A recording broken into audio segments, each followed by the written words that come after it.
জিন্দাবাদ জিন্দাবাদ জিন্দাবাদ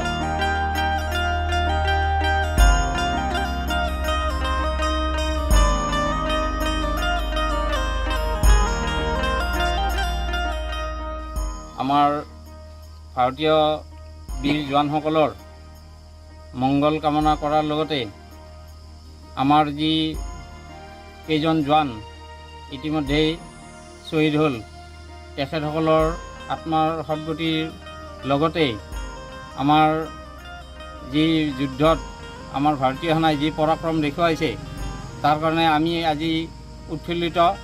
আমাৰ ভাৰতীয় বীৰ জোৱানসকলে ইতিমধ্যেই আমি প্ৰত্যেকেই দেখা পাইছোঁ, আমাৰ নিউজ চেনেলবোৰত আমাক দেখুৱাই আছে।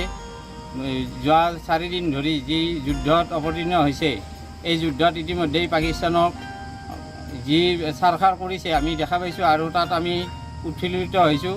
লগতে আমি মৰ্মাহত হৈছোঁ আমাৰ যি 5 গৰাকী ইতিমধ্যে শ্বহীদ হ'ল তেখেতসকলৰ যাতে আত্মাৰ সদ্গতি হয় আৰু ঈশ্বৰে সেই পৰিয়ালসকলক যাতে এই দুখ সহিব পৰাকৈ শক্তি দিয়ে, তাৰ বাবেই আমি আজি তুলসীবাৰী এই থানা চৌহদত থকা শিৱ মন্দিৰত আমি 5 শতাধিক বন্তি প্ৰজ্বলন কৰিছোঁ।